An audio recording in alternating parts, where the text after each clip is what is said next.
Hi, welcome back to my channel. I'm going to do a video about what love is and what love isn't specifically.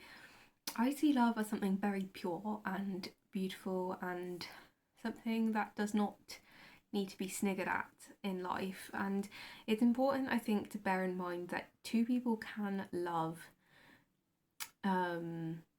dysfunctionally. For example, if two people are narcissists and, for example, they cannot love in a way that maybe an empath would like to be loved, for example, in terms of they can't sort of like have that sort of mutual respect for an empath. They might have some sort of like level of respect for another narcissist, for example, if one of them is an inverted narcissist, for example. But if you've been in a toxic relationship, you can have many false beliefs around what love is, and it's never your like fault if you've obviously like internalized negative connotations of love. I suppose it's just figuring out what love means to you as a person, and how some people are truly incapable of it to you, and you know, it's not like they're just not loving you, it's that they love in a certain way that is incompatible with other people that potentially want love that you can. And the thing is, like, people are anyway, I've also got a Bible quote around love. Love is patient, love is kind, love does not envy, it does not boast, it is not proud, it does not dishonour others, it is not self-seeking, it is not easily angered, it keeps no record of wrongs. Many waters cannot quench love, rivers cannot wash it away. So that is a really nice thing, and that is 1 Corinthians 13:4-5 if you want to look out. But I thought I'd just put that in as well as a reference. Yeah, so let's just get into it. I've lost my Wi-Fi, so it's given me a bit of time to be able to reflect on this thing, which kind of just came to me, and I was like, well, I've definitely doing a video on, so I'm going to just get into it rather than ramble forever. So if I can find where I am. Yeah, so false ideas about love I felt was the easiest way, because I heard that when you're like manifesting a partner or whatever, which I'm literally not, but if you want to, then it's good to manifest, or different people and stuff, it's good to manifest like what love actually means for you, and sort of like and that way you can bring it more consciously into fruition rather than just hope sort of thing. It's manifestation, I feel like, is genuine. So love can't be mimicked. When you experience, I wanted to make the differentiation of, I feel like, I don't want to ramble for too long, but when I say two dysfunctional people can love, I feel like you can't assume, you have to connote behaviour and personality type of a person, and you can't blame yourself for not receiving the love you want from them. Well, you can depict what you can receive from a person by the observation that you make within your own, you know, going about the situation, and then make educated action on how to go about that situation. For example, when finding a romantic partner or any other situation, you know, that involves love. Love can't be mimicked. So when, for example, in narcissism, like, there's this like fake love idea of, like, you know, when people are like false nice to you, that for me is how love can't be mimicked. But as I say, I feel like there's a lot of different levels that come with love, and I do want to kind of like discuss it fully, not to a massive extent, but I feel like even things like when two people have malicious humour, as much as it's not great for people that don't enjoy that, maybe that's a level of like connection that they might have, which I don't know if that counts as love or not. I'm not even sure. I haven't even considered like toxic people love. I didn't think about that. I'm thinking it more from my perspective. Teasing is love. And sometimes people like poo-poo teasing and sort of invalidate its negativity and toxicity and be like, oh, I'm just teasing, I'm just joking, whatever. But obviously teasing is not love. It depends if it's like a nice tease, you know, in whatever way that means to you. But if it's gonna hurt your feelings, I wouldn't really want to be teased at all. Maybe to be fair, I have had a little bit of playful teasing in the past, and it's not really bothered me. If it's meant in a like kind-hearted way and it's not to harm, then it's fine for me. But obviously everyone has different boundaries, and I think, you know, even that is quite a lot, because I would take that, but a lot of people are a lot more sensitive than me in some ways, and maybe less open, and would take a lot of offence to being teased. So there we go. Indifference. This is another point. Indifference is strong and to be respected. Even just experiencing this just through anyone, like, indifference is not necessarily a sign of love or strong or strength. In fact, it's quite the opposite, and it's not to be respected. I think some stuff around love, again, in relationships or in upbringing or whatever, it can be a sense of conditioning that you kind of are like, my parents should love me or my partner should love me, and this is what they do, so you make the mental connection. It's just about like it's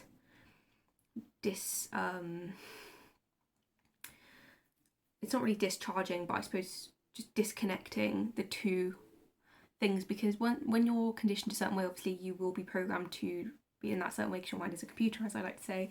It's like a computer, and you obviously manifest and sort of continue to live by that dysfunctional programming.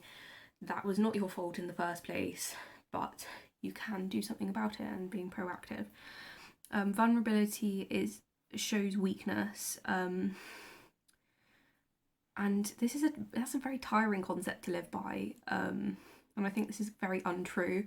I think you have to protect your vulnerabilities from certain people, but it doesn't mean you should consistently be like, some people do just put you on edge by nature because they're just like not great to be around, and their energy is just a bit like, it just puts you off a bit.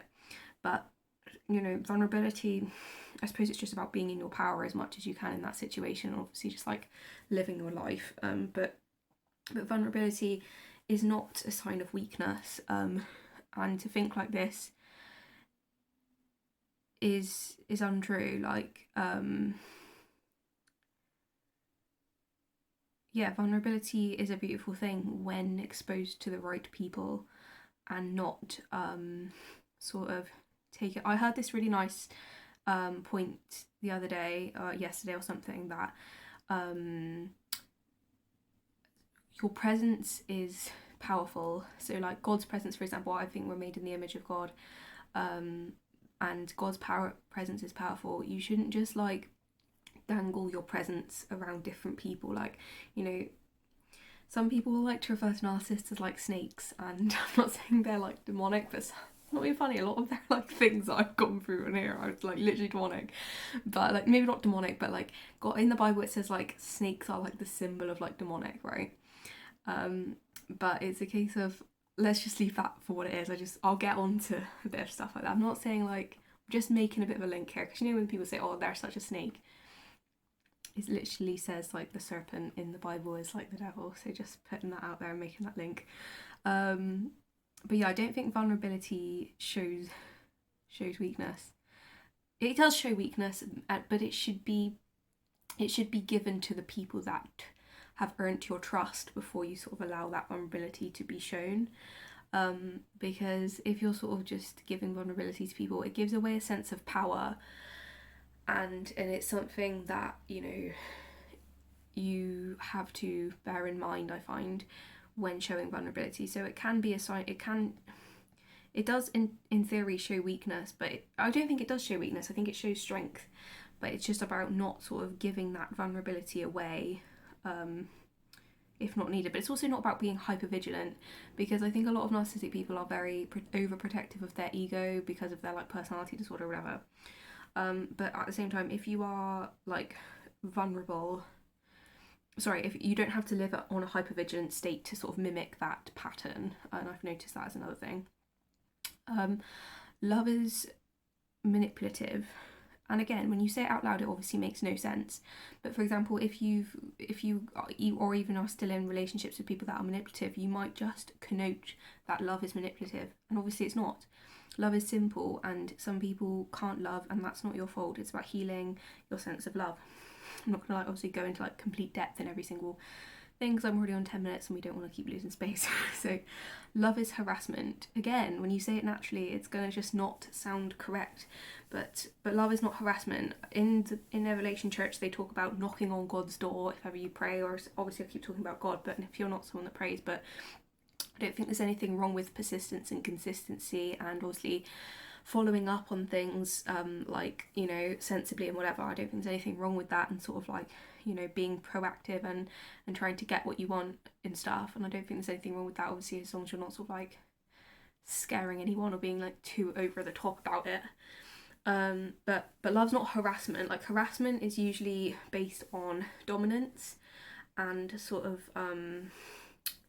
you know, instability in whatever way that means, and sort of just like causing issues in another person or just making them feel bad. And that's not the same as being persistent or like venting your feelings to like in like a stable in like an emotional way, you know, of a regulated person, where it's kind of normal to be upset. Or for example, if I go into prayer and I'm really upset, or I'm literally crying, or I'm really angry or whatever, I'll be like, God, like why, you know, I'll get like really like angry about something, or like upset. I've been very angry at God and I'll pray very angrily, but that's not the same as harassing him or harassing someone else. You know, the thing about narcissists, they vent and they regulate their emotions by berating and harassing and projecting upon other people consistently. It's like a pattern, and that's not the same as venting your emotion.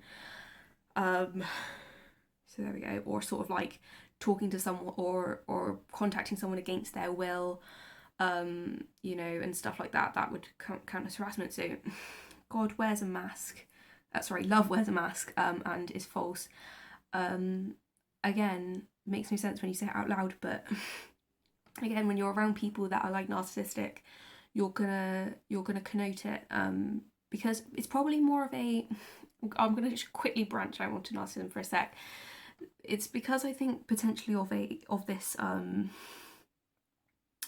steadfast idea in narcissism and safe porting idea of when people want supply or attention or whatever narcissists are after at that time, they'll kind of like be like, I'm another person. They'll kind of like falsify themselves to seem like they're like healthy or whatever, and that sort of bridges that mental gap between what is love and what is, you know, dysfunction. And I always say it's not for you to bridge that gap. You are responsible for yourself, not everyone on the planet. And often it comes from a sense of like past conditioning, this sort of mentality, but you know, or a PC culture or society that we live in that sort of like makes everyone like equal or whatever.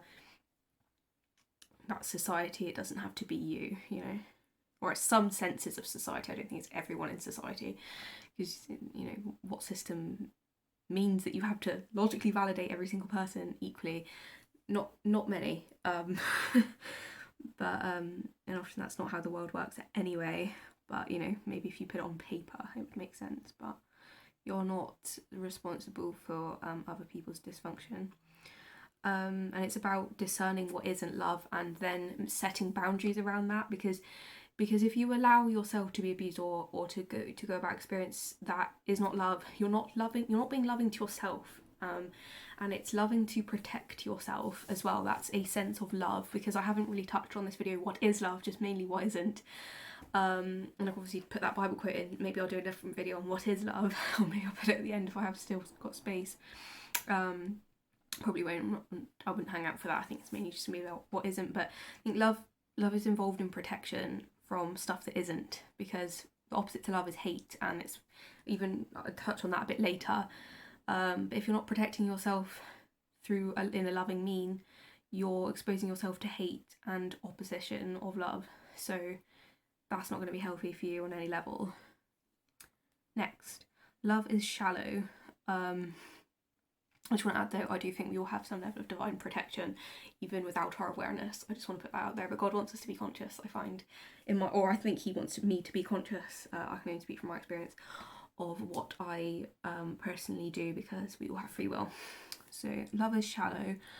No, narcissists are shallow, psychopaths are shallow, because they don't have a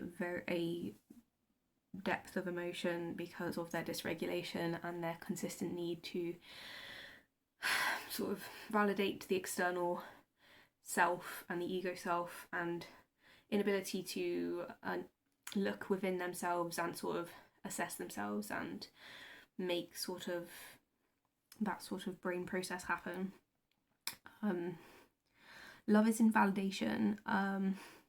Again, it makes no sense when you say it out loud, but it's good to get these things out, and that's why journaling can be so helpful, or, you know, doing these sort of exercises. This just kind of came to me myself, but there's so many like things on YouTube that you can do for like whatever, journaling techniques or whatever. I'm sure there's like millions of them online or more. Love is validation. Obviously not. You want to be validated in a loving relationship. Most people, I would assume, if they consider a loving relationship, would assume that does not come with invalidation. If a relationship is invalidating to you, it's not a loving relationship. I would never think to invalidate someone. You know, I'm not saying I am better than another person because I feel I can love in that way and some people can't. But at the same time, you know, some invalidating people might validate another person by also being invalidating. So this is what I mean. I think there are some levels that maybe, but I can only really look at it from my perspective. I don't really care about how someone else loves in a dysfunctional way and kind of tolerates their ways of being in that sort of level. That doesn't really interest me, but I suppose it's something that if it makes sense to bring up, I will. Love is hateful. Hate is the opposite of love. So the fact I even writ this down from a genuine level is actually quite scary. Love is envious. Again, envy is a sin. Like, love is not envious. It says in the Bible, God is jealous, but not in a possessive way, in a loving way. Like, he doesn't want us to, you know, it's a loving sense of jealousy rather than a possessive one. Love is possessive is the next thing I've written. Covetousness is a sin. Being covetous means being possessive and like wanting to gain excessive amounts of things and whatever to, you know, in life. Love involves feelings of despair, and this is an effect of narcissistic abuse and tiresomeness. Even if you don't want to use the word narcissism, it's a sense of being tired of a situation or a relationship and in despair of it. That is the level that toxic people want you to be in, and it's not love. It's just not love. Don't accept it. It's not love. Love involves a feeling of panic. Again, this is a narcissistic effect, and you may argue that people that discard narcissists evoke a sense of panic within themselves, within the narcissist, because they do panic when they are discarded, and are chronically invalidated because of their very poor, fragile ego. So you could say you're not loving a narcissist either if you're being genuine to a typical person's self and invalidating their, you know, grandiose sense of self. But either way, it's not love, okay? So love does not involve panic. It's a narcissistic effect that some people can experience from long-term relationships with narcissists. So maybe you can look at it. I'm not going to bring up karma in narcissistic relationships because they're the ones with the dysfunction. So it's very important to look at it in that perspective, and that you shouldn't take accountability for other people's abuse, which is inevitable within their personality disorder, even if they're vulnerable and sort of, you know, also, you know, you're not doing something on a logical level to make them panic. You're just sort of being honest about the truth of maybe they're not the most important person on the planet. That would upset them greatly and maybe force them to panic because they're unable to logically think sort of normally. I'm not saying they can't think normally, but they're often got a grandiose sense of self that it just doesn't allow them to think truthfully about like what the truth of matter of fact of life, of the fact they're not sort of the centre of the entire planet. So love bullies is the next thing. No, love does not bully. Bullying is a horrible thing, and it's talked about in the Bible. I was bullied, and it's not a nice thing. You know, it wasn't as bad as some people. You know, I think it was probably quite a light level compared to other stories I've heard, but it was nonetheless what I would consider bullying, and it is not justified through love. And it's a horrible sense, and it just reminds me of things in the Bible of, I'm bringing a lot of Bible quotes in here, but I don't think this is a bad thing, but a lot of things just like how Jesus was sort of like ganged up on by various people that didn't agree with him, and I'm not saying I'm Jesus, I'm not saying other people are like the other people in the world or any less than me or whatever, but it's a sense of, I can't remember what parts of the Bible it talks about bullying, so I can't really talk about that, so let's just leave that now. But bullies are not loving. They genuinely can't love, and usually people bully from a sense of inadequacy that, again, it's like narcissistic, sociopathic, psychopathic projection type thing. Often happens more among children because they're even less able to regulate and stuff like that than adults. And they're obviously like growing and whatever, and it's just a very unfortunate thing that happens within often childhood but also adulthood with people that can't actually manage their own emotion to the point that they let that out on a innocent person. And God does not like it when innocent people get attacked. That's something he really doesn't like. Love creates wounds. Love does not create wounds. Again, you could argue that narcissists create wounds obviously in people, but that you might, create wounds in their vulnerable self. Again, not something you should necessarily take the blame for, because it's within themselves and their vulnerable selves that cause the wound, as well as maybe your action may have triggered it, but the trigger is within them, which is unchangeable, and that's not your fault or accountability to take. So just as much as you can sort of keep in mind that narcissists have a vulnerable sense of self, but you're not responsible for them anyway. And if you're going to wound them, you'll repel them. So in my eyes, it's like, go ahead, because they're going to wound you anyway. Do you know what I mean? It's kind of like you're walking through the woods and it's like you're a human. Snake comes along, you're not going to just like sit there and be like, oh, the snake's like, going to be wounded if I like shoot it, or like whatever you do to a snake. I don't know, I'd be terrible in the wilderness. But if you're going to like got like snake repellent, or I don't know what the fuck you do to a snake. Probably like one of those things that kill it. I don't know. You won't be like, oh, like the snake's gonna die. If it's like a venomous snake, you're not gonna be like, oh, the snake's gonna die if I kill it.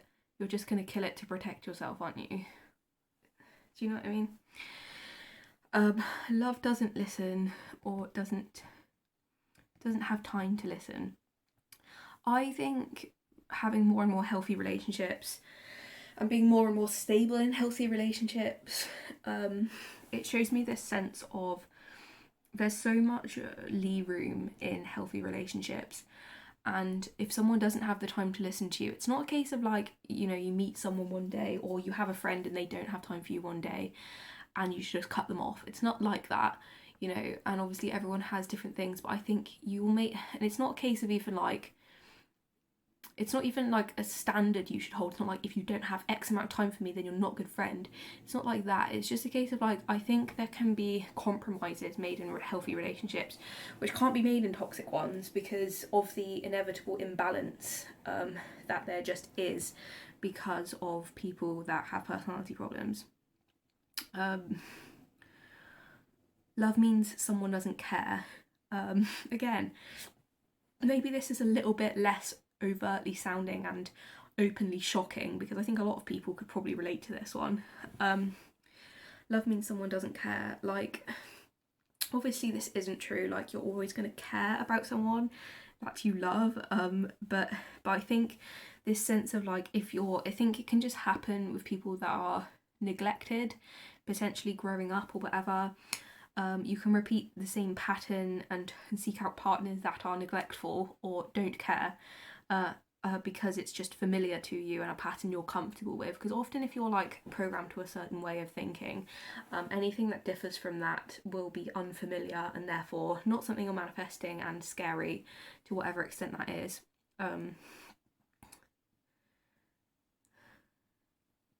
And you'll, so I've kind of just said my next point straight after this one. Next one, love mocks. And it says in the Bible, God won't be mocked. I always think, I heard this thing as well in another narcissistic recovery channel, you have to connote or read what God accepts and what he does in terms of, you don't have to do this, but this is what I did, and this is what this woman did to actually be like, it says God won't be mocked in the Bible, so we're not supposed to mock, we're made in the image of God. Like, I always used to think you're differing from the image of God when you actually do these sort of like awful things because you're actually like deferring from your human form, deterring, you know, and do you know what I mean? And it's just dysfunctional, and that's why it's dysfunction, because you're not being in the image of God, which we're all innately made in. Like, I can't talk about, you know, I'm not a creator of people, I'm not God, and obviously his ways are above our ways, I'm not saying, but I'm just saying that's how I used to think about it and how I can kind of make sense of it. But it's a case of like love, like God's, it says in the Bible, God won't be mocked, and so if you're mocking someone else, you're not on the good path. Love isolates. Not true.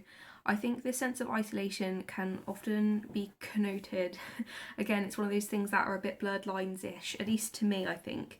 Or maybe it's not, when you first hear it, you might be like, or if you've ever been in any sort of unhealthy relationship or recent one, you might just be like, oh, they just want to spend time with me, and whatever, you know. And I think there's this sense of healthy jealousy that maybe this is confused sometimes with isolating, and it says God is jealous in the Bible, and there's nothing wrong with a bit of healthy jealousy. Like, if you're married to someone or you're in a serious relationship or a long-term relationship with someone and you see someone else flirting with them, it's normal to be jealous. Like, that's healthy to a normal extent, where you're not sort of like getting paranoid and obviously abusing the other person and getting like overly jealous about small things. But it's normal to be like healthily jealous, just to the point where you're like, you know, not, no, like, she's mine kind of thing, like having that sort of healthy jealousy. Like, that's, I mean, obviously that sounds possessive when you put it like that, but you know what I mean, it's that sort of healthy, you know, level of jealousy that is understandable within a healthy person is okay. But when you say love isolates, you know, jealousy doesn't necessarily mean isolation. Yeah, you might want to like isolate and cocoon of each other and so like Netflix and chill like loads of the time, and that's a beautiful thing, and there's nothing wrong with that. It means that you're being intimate and you're, you know, you're shutting out the world. We all like to do that in relationships, but if you're feeling cut off from other people at the expense, obviously, if you're causing, if that relationship is causing against your own, not will, but your own wish, shall I say, to connect with others, or you're being forced to cut off from others because of that relationship, and it's something that you don't feel is equal, or you're giving too much to that relationship to obviously compensate or be like in an unequally yoked relationship, that's how isolation is really unhealthy. Love embarrasses in front of a group. This is an opposite of love. I'm talking about smearing, I'm talking about narcissistic smearing here, and sort of like, again, maybe a sense of bullying or scapegoating. It's just not true. Obviously, there's a sense of mocking, I suppose. Not good. And I think it's just, yeah, I kind of touched on the whole group thing and people ganging up on Jesus for like, not on groups of people ganging up on Jesus because he like wasn't something they agreed with or whatever. Again, not calling myself Jesus. And I think just an idea came up for me here. Oh God, I thought I was a lot closer to the end of this. To delete a bit more stuff. Okay. I think it's just worth bearing in mind as well that if you have gone through any of this stuff, you made the best of a bad situation, and that shows you're a strong person. But it doesn't mean you need to continue in these patterns, but it does show that you were trying to make the best of a bad situation and that you were trying to cope, and to have compassion for yourself for that, and like pat yourself on the back for actually still carrying on even in a situation where you were trapped potentially, because you can feel trapped, especially in childhood where you've literally got nowhere else to go.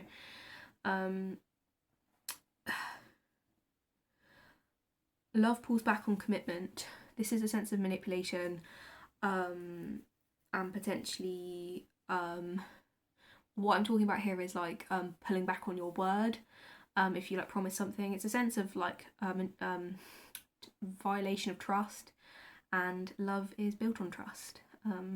Love coerces. Obviously love does not coerce.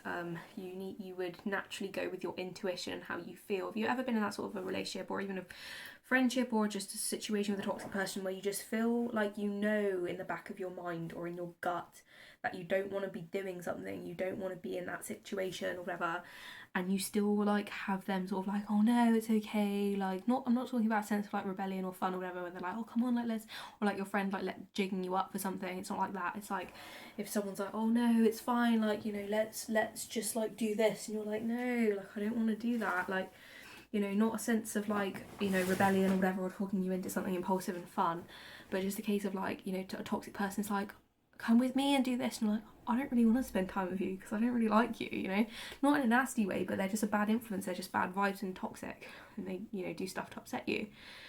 That's a sense of coercion, and coercion is manipulation, and it should be, the pattern should be undone in your mind of anything you've ever been coerced into, because it's very unhealthy. And it can be a way that people, what you would call safe port, which means you kind of create a situation that you can't say no to in narcissism, to kind of get what you want easily. It's a sense of coercion, or you can have complicated coercion, because some people are very mind twisty in the way that they manipulate. Love is entitled, and this means confidence. When I thought about entitlement in narcissism, it reminded me how entitlement is actually a massive compensation for lack of self-trust and respect and confidence. Entitlement does not equal confidence. I also heard confidence does not equal, what's the word? This is a slightly different thing, but I got to just add it here. Confidence does not equal competence. Also very true. It's kind of the same thing, love, entitlement, competence. Oh, it's not quite the same, but you know what I mean. Love is unrelenting. Again, it comes with this sense of harassment. Something being unrelenting, I feel like, is demonic to some extent. But let's not get too deep into that. Love is unfair. I feel like when I spoke about this, I feel like life can be unfair, but we do have choices, and love is not unfair, and it's controlled and stable. I don't think love is unfair. If you're in an unfair relationship, it's not loving. And often it's important to bear in mind, if you haven't seen any of my narcissism videos, how people drop to confuse you and breadcrumb you. It's another way of thing in narcissism. They might give you like droplets of like love in whatever way that means, and identifying this and sort of like weighing up the pros and cons in your mind beforehand to kind of discern from this sort of behaviour and how it's a manipulation tactic, because it doesn't come from a genuine place when you're being breadcrumbed. If someone is like being loving to you, it comes from a genuine place. Like if you're being breadcrumbed, that's not loving, that's a sense of being able to gain dominance and more back than what you're giving to a person. Often covert narcissists will do this, like they'll do something for you so they can gain like loads back in reward for like doing that one thing, and kind of what's the word, I can't remember what the word is, but there's a word for keeping you in steadfast of like, and safe porting in like, I did this for you, so you have to do this and this for me, and sort of just like basically milking it for a level that wasn't even genuine in the first place. So love is unpredictable. Again, I think love is very stable and not unpredictable. Love creates shame in another person. I definitely would disagree with this. Yeah, I don't think it does create shame in another person. It's a sign of hate, really, if that happens. Because I would never want to put shame on another person that I loved. Love is hard to obtain, and this maybe could come along with relationships, but it tends to come from a future faking idea. Like if someone is going to be loving to you, they're not going to sort of like try and coerce you into it and be manipulative first. If they're putting the manipulation to you first, there's not going to be any love behind it. Otherwise they just put that first, because you always put your best foot forward as a person. If you're being manipulated from the off, you're not going to find love underneath it, and people often are fooled into this like future faking idea around narcissism, that they're like, oh well, if I try hard enough, they're literally like, the narcissistic person will string them along, and you will believe like if you dig hard enough, or you try hard enough, or you do more and you do, you know, work hard or whatever, you'll find some gem of like beautiful love that's been like worth fighting for and whatever. I think love can be worth fighting for, but not with toxic people. It's like a dead end, it's like a mirage kind of situation where like you're not going to find that love, it doesn't exist. Love causes issues and imbalance in relationship, and it says in the Bible to have equally yoked relationships. Love is not fear, and it does not cause fear. Fear is not a spirit from God, it's a demonic spirit, so love is not fear. In fact, it's the opposite. Love is unreciprocal. I think this is definitely untrue, because I think about my relationship with God. It depends on the balance, though, from this very statement when I had to say it, because I think relationships can be unreciprocal for a day. You know, if someone's like away from working, whatever, for like a month even, it could be unreciprocal for a month. You might have to travel down to see them more often. But if you are consistently finding that it's unreciprocal, and it's unbalanced for whatever reason, like that's not a loving relationship. Love is retaliation in games. The thing about games, right, is a lot of narcissists, they have a malicious humour, and for me, games are only fun if it's fun for both people. Often the malicious humour comes out on a one-sided. Whatever sort of joy or validation they get from that sort of a situation, you know, is what it is. But fun is like games and stuff, it's only fun if it's fun for both people. And for me, like, so, and retaliation obviously not, but it says love is games. Yeah, can you have some painful like games with each other that are mutually entertaining and whatever, and they might go along with, like, you know, some people, they do just like they bit joke around and whatever, and they play little games with each other and whatever, in whatever context, as long as it's mutually fun for both people and it's equal for both people and no one's getting hurt from it, in my mind. Love is trustworthy.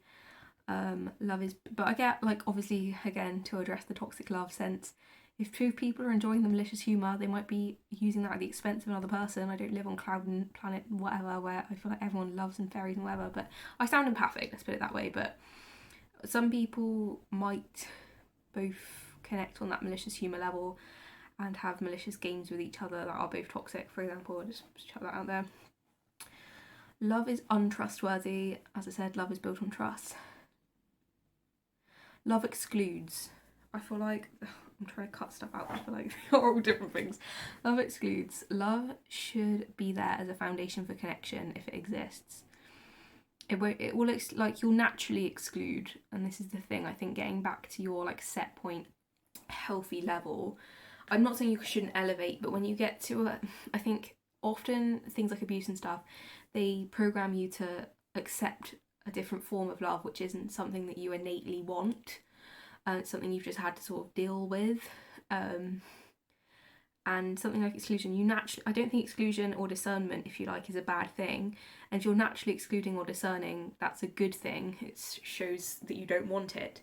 And if love is there as a foundation for connection, it will be what it is if it exists.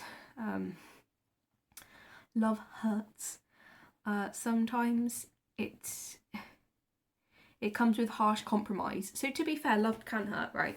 It can come with harsh compromise, but not at the expense of one person, or of unfair, unnecessary means, or through unfair, unnecessary means.